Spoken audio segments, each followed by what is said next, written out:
Hey guys, welcome back to my channel. My name is Varada More और अगर आप मेरे चैनल पे पहली बार आए हो so welcome to my channel. So guys, welcome back to a beauty salon business part 7। So ये पार्ट 7 है और ये पार्ट 7 मुझे पता है काफ़ी लोग इसके वेट में थे कि जो मैं आज आपके साथ शेयर कर रही हूँ वो बहुत लोगों ने मैसेजेस किए थे कि मैम मुझे सैलून प्राइस लिस्ट आपकी शेयर कीजिए कि आपकी सैलून प्राइस लिस्ट कैसी है, कितनी है। या पर मैं आप मेरी सैलून प्राइस लिस्ट तो मैं आपके साथ डेफिनेटली शेयर करने वाली हूँ, पर मुझे ऐसे लगता है कि सैलून प्राइस लिस्ट मेरे एरिया वाइज मैंने बनाई है, तो आपको आपके एरिया वाइज आप कौन से कंपनी के प्रोडक्ट्स रख रहे हो वो अकॉर्डिंग आपको आपकी सैलून प्राइस बनानी है। तो मैं आपको कुछ चीज़ें बताती हूँ कि जब भी आपको आपकी सैलून प्राइजेस जो भी आप सर्विसेज कर रहे हो उसकी जो लिस्ट आपको बनानी है या जो प्राइस मेन्यू कार्ड आपको बनाना है या ब्रोशर आपको बनाना है, आप जो भी उसको बोलो सैलून सर्विसेज मेन्यू कार्ड बोलो या सैलून सर्विसेज प्राइस लिस्ट बोलो या सैलून सर्विसेज चार्जेस बोलो या सैलून सर्विसेज ब्रोशर बोलो, जो भी आपको सर्विसेज ब्रोशर बोलना है आप वो भी बोल सकते हो, जो भी आपको इसमें से बोलना है आप बोल सकते हो। पर वो कैसे बनाना है, सबसे पहले आपको एक चीज का ध्यान रखना है कि जब भी आप सैलून सर्विसेज के जब ब्रोशर बनाते हो, प्राइस लिस्ट बनाते हो, आपको पता होना चाहिए कि आपके सैलून में आप कौन से सर्विसेज करने वाले हो।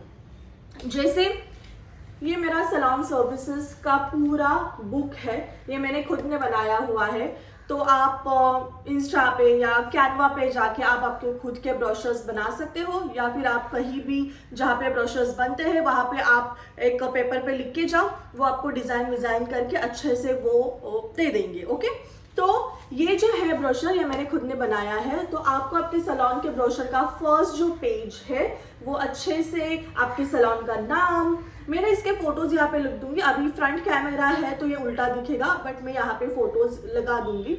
तो आपके सैलून का नाम होना चाहिए, फोटोज होने चाहिए, आप जहाँ जहाँ पे अवेलेबल हो, मतलब आप जो भी सोशल साइट पे आपके सैलून की सर्विसेज आप पब्लिक करते हो, आप पब्लिसिटी करने के लिए यूज़ करते हो जो भी सर्विसेज जो भी सोशल साइट्स, आप वो ऐप्स यहाँ पे आप शो कीजिए, आपके सैलून का एड्रेस एंड फ़ोन नंबर वो सब होना चाहिए। ओके, इसके बाद जब आपके सैलून का फर्स्ट पेज ओपन होता है तो मुझे ऐसे लगता है कि आईब्रोज फर्स्ट जब सर्विस क्लाइंट लेने के लिए आती है, आईब्रोज के लिए आती है, वैक्सिंग के लिए आती है, क्लीन अप के लिए आती है, जब उनको आपके आईब्रोज का जो फील है वो पसंद आता है, जहाँ बहुत ज़्यादा पेन नहीं होता आईब्रो करने के टाइम पे, बहुत अच्छे से आईब्रो की शेप आप देते हो, तब क्लाइंट बहुत अट्रैक्ट हो जाती है आपके सैलून में, आपके सर्विसेज में, आपके काम में। तो आपके सैलून में सबसे पहले क्लाइंट आईब्रो के रेट देखने के लिए आते हैं और आईब्रोज देखते हैं, उसके बाद वैक्सिंग चेक करते हैं कि वैक्सिंग में आपका हाथ कैसा है,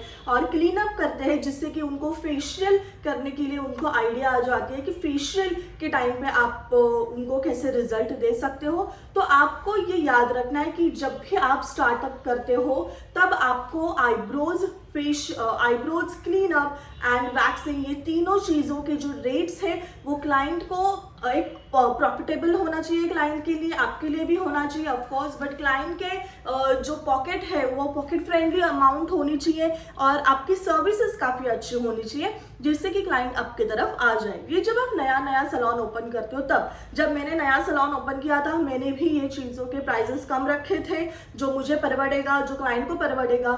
मुझे बताया मेरा काम अच्छा है तो क्लाइंट उसके बाद आएगा। जब क्लाइंट को आदत हो जाती है, क्लाइंट को आपका काम पसंद आ जाता है, तब क्लाइंट ऑटोमेटिक जब भी आप आपके सर्विसेज के चार्जेस 50-100 बढ़ा देते हैं वो क्लाइंट आपको पे कर देता है, बिकॉज उनको वो चीज़ पसंद आ रही है। ओके, तो सबसे पहले आपको यहाँ पे जो है वो आईब्रोज के अमाउंट रखना है कि आईब्रोज आप कितने लेते हो। अभी आईब्रोज में देखो, आईब्रोज आते हैं, अपर लिप्स आते हैं, चिन आता है, साइड लॉक्स आते हैं, फोरहेड आता है, फुल फेस आता है, नेक आता है। ओके, तो ये सारी चीजें एक थ्रेडिंग के टाइम पे आते ही, राइट। थ्रेडिंग जब आप करते हो, यहाँ पे थ्रेडिंग, आई होप दिख रहा है, but I okay, threading. Okay, और थ्रेडिंग में आप जो भी आपके फेस के जितने भी एरियाज आप थ्रेड करवाते हो वो सारी चीज़ें उसमें आ जाती है। तो आपको उसके जो भी आपके एरिया वाइज जो चार्जेस है आप रख सकते हो। कोरोना के पहले मेरे वाइज चार्जेस 30-40 रुपीज थे। कोरोना के बाद अभी अभी मेरे एरिया में चार्जेस 50 रुपीज, 60 रुपीज, 100 रुपीज ये भी हो गए हैं। अगर आप मॉल में करोगे तो आपको 70 to 100 रुपीज पे करना पड़ता है।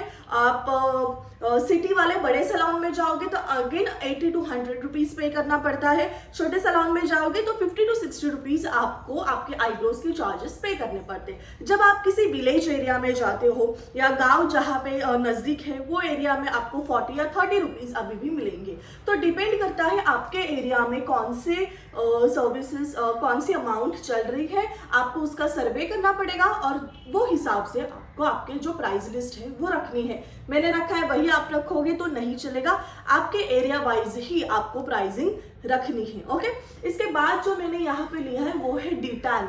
बहुत सारे क्लाइंट, बहुत सारे एरिया में क्लाइंट को डिटैन करना होता है क्योंकि आजकल हर एक औरत वर्किंग हो गई है, वो घर से काम करे या घर के बाहर जाके काम करे, बट आजकल हर कोई औरत जो है वो कमाने लगी है। उनको पता है, मुझे ऐसा लगता है कि औरतों ने कमाना काफ़ी ज़रूरी है। आप घर बैठे कमाओ या बाहर जाके कमाओ, बट आपको कमाना चाहिए।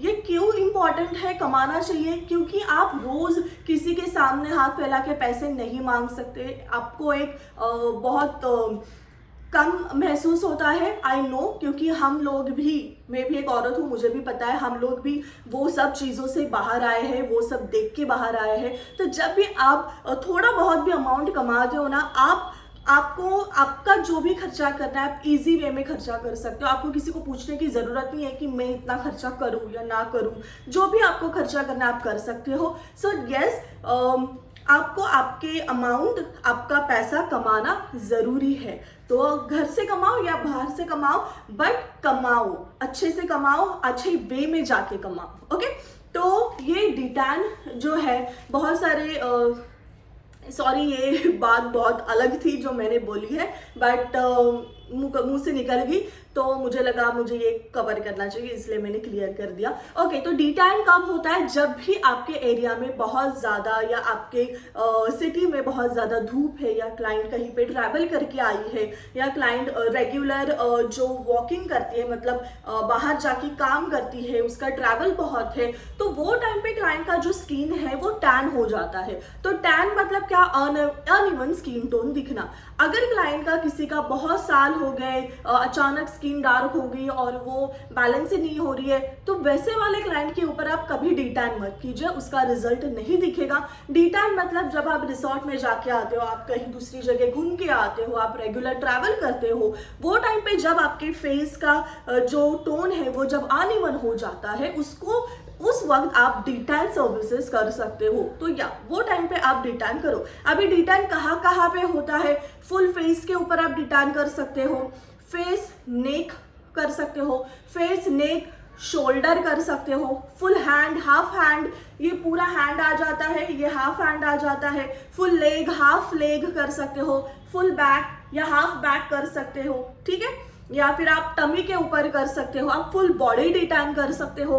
तो वो आपके ऊपर है कि ये सब चीजें होती है, ये सब एरिया में हम डिटैन कर सकते हैं। ओके, तो आपको यहाँ पे हर एक चीज यहाँ पे लिखनी है, और वो जो भी अमाउंट है पैर के ऊपर किया तो कभी कभी पैर, जैसे अभी मैं हाथ दिखा के बोलती हूँ, कोई ना क्लाइंट फुल हैंड करता है, हाफ हैंड करता है, या बस इतना ही हैंड करता है, वैसे ही इतना ही पैर करेगा, हाफ लेग करेगा, फुल लेग करेगा। डिपेंड्स ऑन द क्लाइंट को कौन से एरिया में डिटैन की जरूरत है। जैसे हम शूज पहनते हैं या चप्पल पहनते हैं तो ना ट्रैवल के टाइम पे वो शेप आ जाता है, वो मार्क आ जाता है, राइट। तो वो टाइम पे क्या करता है क्लाइंट, क्या करते हैं कि वो बस फीट एंड टोज, जिसको हम कहते हैं फीट एंड टोज के ऊपर ही वो क्या करते हैं, डिटैन कर लेते हैं। तो वो वाले सब चीजें लिखनी है और उसके प्राइस आपको उसके बाजू में लिखने हैं। ओके, इसके बाद जो हम करते हैं वो है वैक्सिंग। अभी वैक्सिंग में देखो मेरे पास यहाँ पे 3 टाइप के वैक्स होते हैं, normal wax, Brazilian wax and third is Rica wax. तो मेरे यहाँ पे ब्राजीलियन नॉर्मल वैक्स कहाँ पे होता है, ब्राजीलियन वैक्स कहाँ पे होता है, रिका वैक्स कहाँ पे होता है, वो मैंने सब यहाँ पे 3 टाइप के वैक्स यहाँ पे लगा दिए हैं। इसके बाद मैंने जो भी एरिया में, बॉडी के जो भी एरिया में वैक्सिंग होता है वो सब मैंने यहाँ पे लिख दिया है और उसके अमाउंट वहाँ पे लिख दिए हैं। ओके। इसके बाद आता है ब्लीच। जब आप ब्लीच करते हो तो ऑफ कोर्स कोई ब्लीच सिर्फ अपर लिप के ऊपर ही करता है, उनको फुल फेस नहीं करना है। यहाँ पे हेयर्स है थोड़े तो अपर लिप्स करता है, कोई फुल फेस ना करके अपर लिप और साइड लॉक कर लेते हैं। तो जहाँ पे भी क्लाइंट को करना है तो 2 टाइप के ब्लीच मेरे पास होता है, एक शेडल्स का ब्लीच और एक नॉर्मल ब्लीच। तो वो वाला आप आपके जो भी आप टाइप सर्विसेज करते हो, मतलब जहाँ पे भी आप ब्लीच अप्लाई करते हो वो चीज आपको लिख के वहां पे अमाउंट लिखना है। इसी तरीके से फेशियल का जो भी है एरिया, ये जो है ये क्लीनअप है। तो मेरे पास जितने भी टाइप के क्लीनअप है मैंने वो लिखे, जैसे हर्बल हो गया, डिटैन हो गया। देखो आप अगर आप नया खोला है आपने सैलून, राइट, आपका छोटा सैलून है, आपने नया खोला है और आपको बहुत ज़्यादा प्रोडक्ट नहीं लेने, बहुत ज़्यादा इन्वेस्ट प्रोडक्ट में नहीं करना है, तो मैं आपको ऐसे 3 टाइप की क्लीनअप बताती हूँ जो आप रखो और जो आपके सैलून में काफ़ी ज़्यादा अच्छे से चलेंगी। तो सबसे पहले फ्रूट या फिर herbal, okay. Second D-Tan cleanup. Third आपके पास होना चाहिए व्हाइटनिंग या ब्राइटनिंग क्लीनअप, ओके। तो ये 3 टाइप हो गया।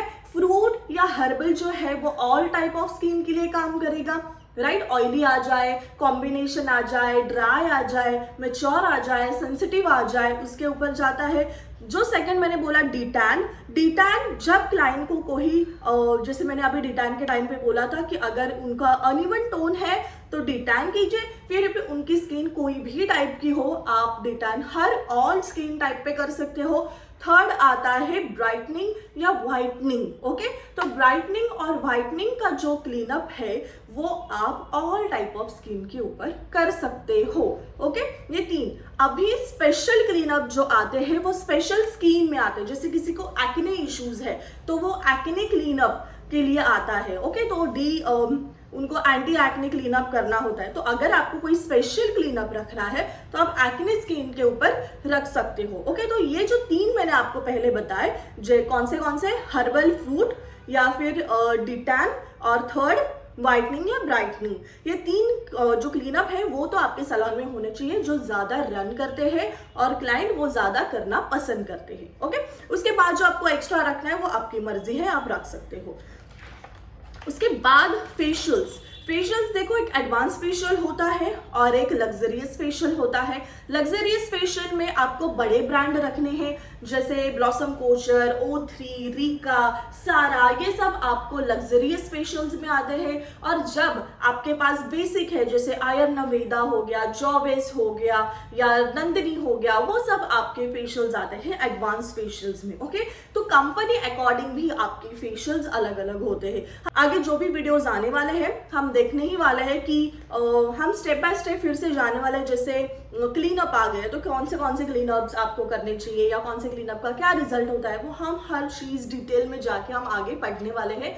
अभी मैं आपको बस प्राइस लिस्ट बता रही हूँ और आपको किस तरीके से आपका जो बुक है वो रेडी करना है वो मैं आपको 1-2 यहाँ पे फोटो डाल दूंगी, तो आपको आई होप आपको समझ में आ जाएगा, ओके।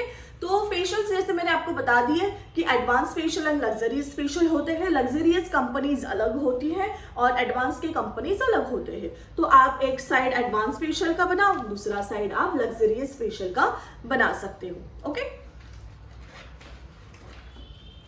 ये हो गए हमारे स्किन रिलेटेड हर एक चीज कि facial, cleanup, waxing, bleaching, D-Tan, threading, ये हमारा स्किन हो गया। इसके बाद भी बहुत सारे पार्ट है, जैसे मैनिक्योर, पेडिक्योर है, हेयर रिलेटेड चीजें है, राइट, स्पाज है, वो हम अगले वाले वीडियो में देखेंगे। ये वाले वीडियो में अभी हम देखने वाले हैं कि आपको किस तरीके से आपको आपका प्राइस लिस्ट बनाना है। तो चलो मैं आपको दिखाती हूँ आपको किस तरीके से आपका प्राइस लिस्ट बनाना है। देखने जैसे मैं क्लीनअप बना रही हूँ तो समझो हर्बल क्लीनअप, ठीक है।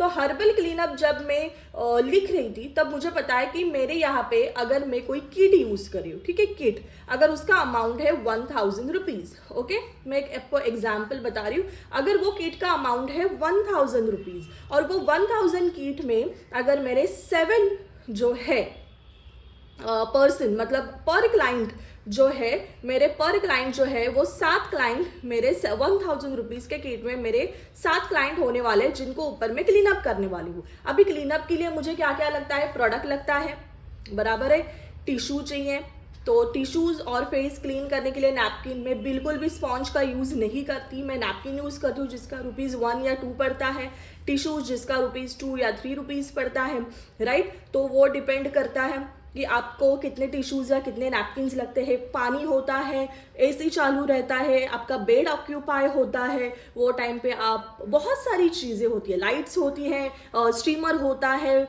ब्लैक एंड वाइट आप रिमूव करते हो, मतलब लाइट्स होती है, स्टीमर होता है, तो हर एक चीज़ आपकी यहाँ पे यूज़ होती है, ठीक है। फिर हेयर ट्रेनर आए थे, वो मुझे बता रहे थे कि आप कितने चार्जेस लेते हो हेयर कलर के, तो मैंने कहा कि XYZ चार्जेस में लेती हूँ। तो उन्होंने बोला अरे तो आप बहुत कम चार्जेस लेते हो। मैंने बोला पर मेरे एरिया में उतना ही चलता है, तो आप क्या क्या करते हो। तो उन्होंने बोला जो आपके चेयर भी जब ऑक्यूपाई होती है ना 1-1.5 घंटे के लिए, उसका भी चार्जेस आपको ऐड करना है। मैंने बोला अच्छा, क्योंकि बिजनेस तो मुझे कभी किसी ने सिखाया है नहीं, मैं तो देख देख के ही सीख रही हूँ। तो मैंने कहा कि ऐसे भी होता है, तो बोलते हाँ, आपका जो टाइम आप जो 1 घंटा हेयर कलरिंग के लिए देते हो, या आप जो 1 से 1.5 घंटा वो चेयर या वो बेड जब ऑक्यूपाई होता है, वो टाइम का भी अमाउंट वहाँ पे लगता है आपका। तो मैंने कभी मेरे जो सर्विस में कर रही हूँ जो टाइम है उसके कभी मैंने पैसे लगाए नहीं, और ना ही मेरा जो बेड ऑक्यूपाई हो रहा था ना ही मैंने उसके चार्जेस लगाए। तो जो बड़े बड़े सैलून में जब आप 2-2, 3-3 हज़ार के जो 10 मिनट के भी फेशियल्स देखते हो ना, या क्लीन अप देखते हो ना, उसके जो चार्जेस होते हैं उसमें वो जो थेरेपिस्ट है उसका टाइम, कितना टाइम के लिए वो जो बेड है वो ऑक्यूपाई है, वो टाइम, वो सब आपका कैलकुलेट होके एक अमाउंट बनता है। तो जब भी अभी वो तो हमारा बड़ा सैलून है नहीं, हम बड़े सैलून नहीं ओपन कर रहे, तो हमें छोटे से ही आगे जाना है, तो हम वो सब चीज़ें नहीं ऐड कर सकते। तो वो सब चीज़ें मेरे यहाँ पे ऐड नहीं होती अमाउंट पे। मैं क्या ऐड करती हूँ, जो भी मेरा किट है उसका अमाउंट, और वो किट में कितने पर्सन होंगे, जैसे 7 पर्सन हो जाएंगे। टिश्यूज़ जो है वो मुझे 2 से 3 टिश्यू लगते हैं, तो उसका 2 से 3 रुपया होता है। जो नैपकिन में फेस क्लीन के लिए यूज़ करती हूँ उसके 2 रुपये। इलेक्ट्रिसिटी यूज़ होती है 1-1.5 घंटा बराबर। अगर क्लीन अप कर रहे हो तो 30 मिनट्स, अगर फेशियल कर रहे हो तो 1 आवर, तो वो लगता है।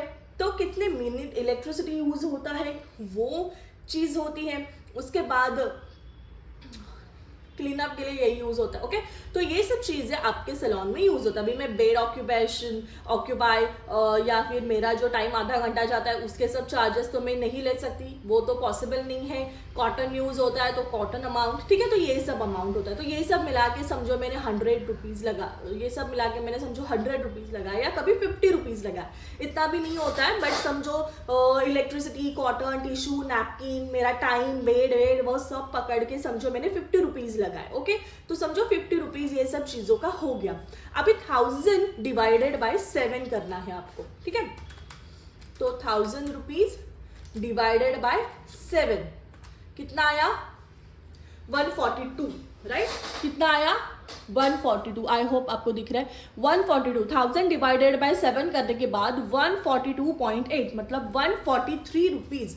143 रुपीज़ मेरा पर क्लाइंट के ऊपर मेरे जेब से जा रहा है विद दिस 50 रुपीज़, ओके। तो 143 प्लस 50 करो, 143 plus 50 how much it is, 193 rupees. तो 193 रुपीज़ जो है, जो 193 रुपीज़ है वो मेरा अमाउंट है, राइट। 193 रुपीज़ जो है, यहाँ पे मैंने लिखा है 193 रुपीज़ जो है वो मेरे जेब से जाता है। तो 193 रुपीज़ के ऊपर मुझे जितना भी अमाउंट लगाना है अकॉर्डिंग टू दैट फेशियल मैं लगा सकती हूँ। जैसे मैंने अभी 350 रुपीज़ मैंने एक क्लीनअप का लगाया हुआ है, तो 350 माइनस 193 कितना हुआ, 157। तो मेरे जेब में कितना आ रहा है, 157, राइट। मेरे जेब में आ रहा है 157। तो मैं जो कमा रही हूँ ये हर्बल क्लीनअप से, वो कमा रही हूँ मैं 350 पूरा नहीं कमा रही, मैं कमा रही हूँ 157।